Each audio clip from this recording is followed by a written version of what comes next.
Communiqué de presse du Parti des artistes et paysans à l'occasion de la commémoration du 218e anniversaire de l'indépendance d'Haïti.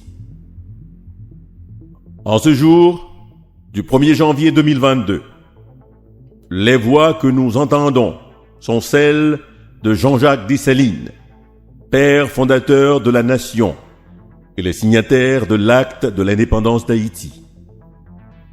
Ces voix nous rappellent les sacrifices consentis pour aboutir à un idéal, briser le joug colonial et restaurer la dignité du peuple noir.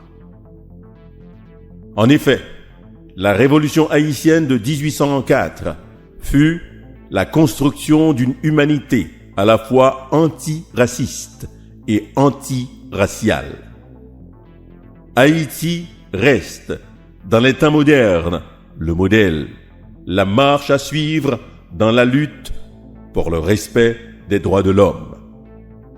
Malgré les innombrables tentatives de falsifier l'histoire, nul ne saurait ignorer cette vérité irréfutable. Notre passé glorieux, à travers la cinglante victoire de l'armée indigène avertière face à l'armée napoléonienne. Unique révolution d'esclaves qui donne naissance à une nation libre et indépendante, notre chère Haïti, fille aînée de l'Afrique. En témoigne cet extrait de l'acte de l'indépendance. Nous citons: « Ce n'est pas assez d'avoir expulsé de votre pays les barbares qui l'ont ensanglanté depuis 2 siècles. Ce n'est pas assez d'avoir mis un frein aux fractions toujours renaissantes qui se jouent tour à tour du fantôme de liberté que le colon exposait à vos yeux. Il faut, par un dernier acte d'autorité nationale, assurer à jamais l'empire de la liberté dans le pays qui nous a vu naître.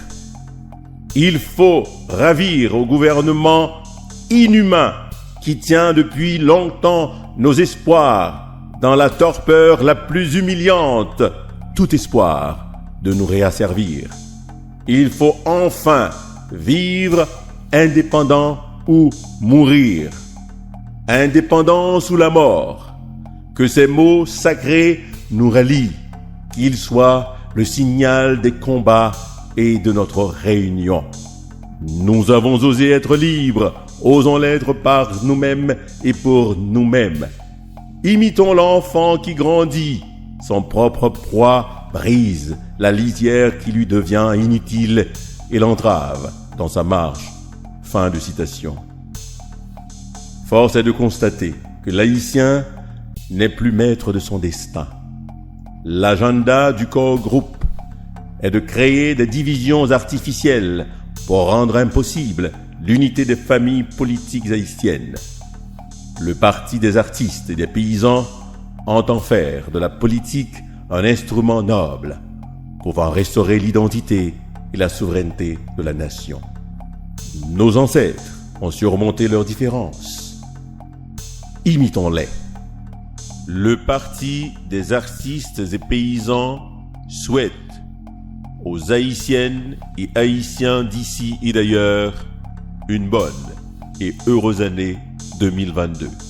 Le pape, la prospérité des nègres, par les nègres, pour les nègres, dans un pays nègre. Ça comprend en aller, en aller.